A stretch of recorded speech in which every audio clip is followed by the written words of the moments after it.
Hello दोस्तों, gel education Hindi में आपका स्वागत है। हम लेकर आते हैं एक और वीडियो जिसके सीरीज़ में हम बात कर रहे थे कि 12th स्टैंडर्ड के बाद अगर आपने कॉमर्स लिया हुआ है तो आप कैसे अलग अलग सेक्टर में करियर बना सकते हैं। स्पेशली अलग अलग सेक्टर नहीं, बेसिकली अलग अलग सर्टिफिकेशन के थ्रू फाइनेंस और अकाउंटिंग सेक्टर में।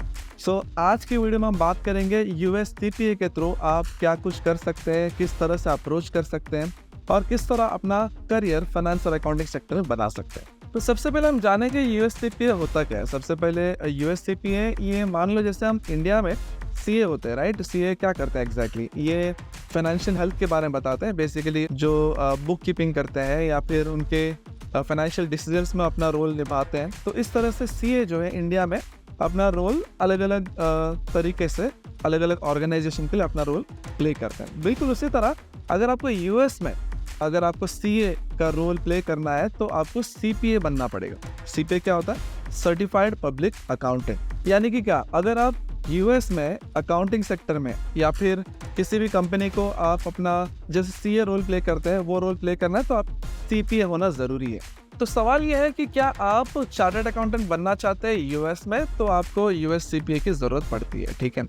अब ये कहाँ पर अपना रोल प्ले कर पाता है? ये कहीं पर भी हो सकता है, जैसे कि MNCs हो गए जिनके ग्लोबली अलग अलग जगहों पर उनके बिजनेसेस होते हैं और एक प्रिस्क्राइब्ड अकाउंटिंग स्टैंडर्ड होता है जिसको कहते हैं US GAAP, जो USCPA के अंडर कवर होता है। तो ये तो रहा डिटेल्स USCPA के बारे में, लेकिन हम बात कर रहे हैं कि 12th के बाद किस तरह से इसको परस्यू कर सकते हैं। तो इसके बारे में थोड़ा सा समझ लेते हैं। इसके पहले कि हम वीडियो में आगे बढ़े, अगर आपने चैनल को सब्सक्राइब नहीं किया तो चैनल को सब्सक्राइब कर लीजिए। और अगर आपको हमारे दिए हुए कंटेंट आपको कहीं से भी किसी भी तरह से आपको हेल्प करते हैं तो ज़रूर लाइक कर लीजिए। तो अब सवाल ये है कि क्या आप 12th के बाद USCPA के सर्टिफिकेशन के लिए परस्यू कर सकते हैं, क्या एग्जाम्स दे सकते हैं? जवाब है नहीं।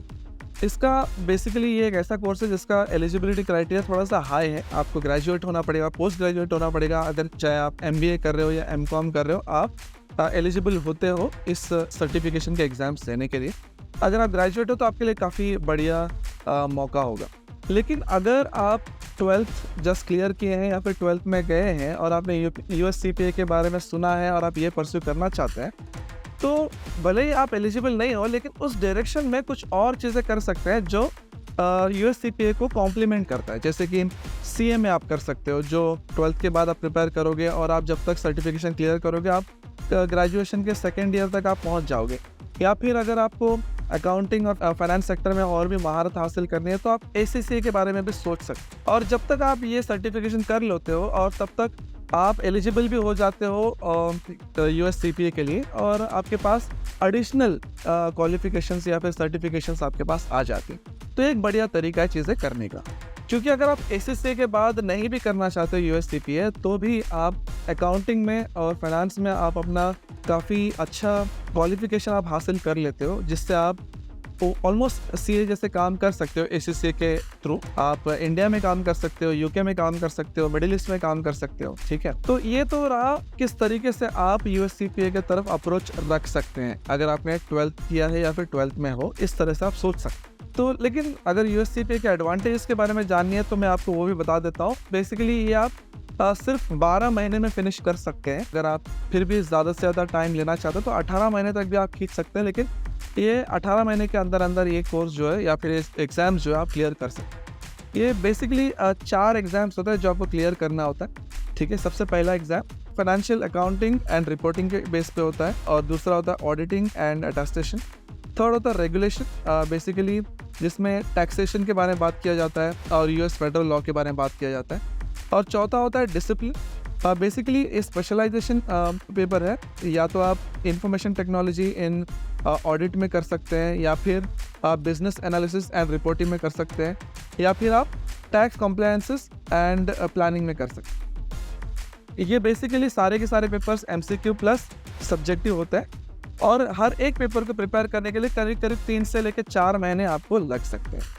और इसके सिलेबस की अगर बात करूँ तो ये ऑब्वियसली अगर आप 12th में है तो आपके लिए काफ़ी हैवी हो जाएगा, लेकिन हम ऐसे स्टूडेंट्स को भी देखे हैं जो लोग स्टार्ट करते हैं, अर्ली प्रिपरेशन करते हैं, बेसिकली ग्रेजुएशन के सेकेंड लास्ट ईयर से ही शुरू कर देते हैं ग्रेजुएशन के पढ़ना, और जब तक वो पढ़ते हैं और जब तक वो एलिजिबल होते हैं एग्ज़ाम देने के लिए, तब तक उनके कम से कम 2 पेपर का इन्फॉर्मेशन, जो 4 में से 2 सब्जेक्ट्स का इन्फॉर्मेशन उनके पास काफ़ी हद तक आ जाता है, जिससे यूएससीपीए क्लियर करने में काफ़ी आसान हो जाता है। तो ये भी एक बढ़िया स्ट्रैटेजी हो सकता है अगर आप जल्दी कोशिश कर रहे हैं प्रिपेयर करने के लिए, यूएससीपीए परस्यू करने के लिए या फिर यूएससीपीए के एग्जाम्स देने के लिए।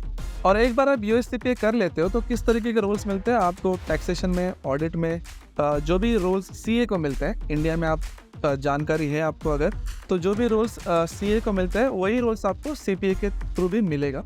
और इसका करीब इसका एक्सपेंसेस 2 से लेकर 3 लाख तक का एक्सपेंसेस होता है ये सर्टिफिकेशन फिनिश करने तक। लेकिन सबसे बड़ी बात यह है कि सीए में काफ़ी टाइम लगता है, राइट? करीब 5-6 साल का समय लग जाता है। इसमें 3-4 साल आपको कम लगेंगे और आप जल्दी से जल्दी यूएससीपीए क्लियर कर सकते हैं और आप सेम प्रोफाइल में जॉब ले सकते हो। तो दोस्तों मैं आपको ये बताना चाहता हूँ कि यूएससीपीए करना चाहते हो और अगर आप 12th में हो और या फिर आप 12th क्लियर किए हैं और आप यूएससीपीए के डायरेक्शन में देख रहे हो, तो आपके पास मोटा मोटा 2 तरीका है। या तो आप 12th के बाद ऐसे कोर्सेस ले लो जो काफ़ी अच्छी तरह जेलअप करते हैं यूएससीपीए के साथ, जैसे मैंने आपको बताया सीएमए हो सकता है, यूएससीएमए हो सकता है, एससीसी हो सकता है। या फिर आप अर्ली प्रिपरेशन पे ध्यान दो, आप ग्रेजुएशन के सेकेंड लास्ट ईयर से शुरू कर दो। जब तक आप एलिजिबल हो जाते हो तब तक आपके पास अच्छा खासा इन्फॉर्मेशन आ जाता है यूएससीपीए के बारे में और आप एग्जाम्स भी आसानी से क्लियर कर लो। तो जनरली हम जो भी स्टूडेंट्स यूएससीपीए की तरफ जाना चाहते हैं इसी तरीके के एडवाइस हम देते हैं। उम्मीद करता हूँ ये एडवाइस आपको भी काफ़ी काम आया और उम्मीद करता हूँ ये वीडियो भी आपको काफ़ी फायदेमंद साबित हुआ। बने रहिए हमारे साथ, हमारे चैनल के साथ। चैनल को सब्सक्राइब कर लीजिए क्योंकि हम इसी तरह के बेहतरीन कंटेंट आपके लेकर आते रहते हैं ताकि आप फाइनेंस और अकाउंटिंग सेगमेंट में काफ़ी अच्छी तरह अपना बेस बना सको, अपना करियर बना सको। तो मिलता है अगली वीडियो में, तब तक के लिए टेक केयर, बाय बाय।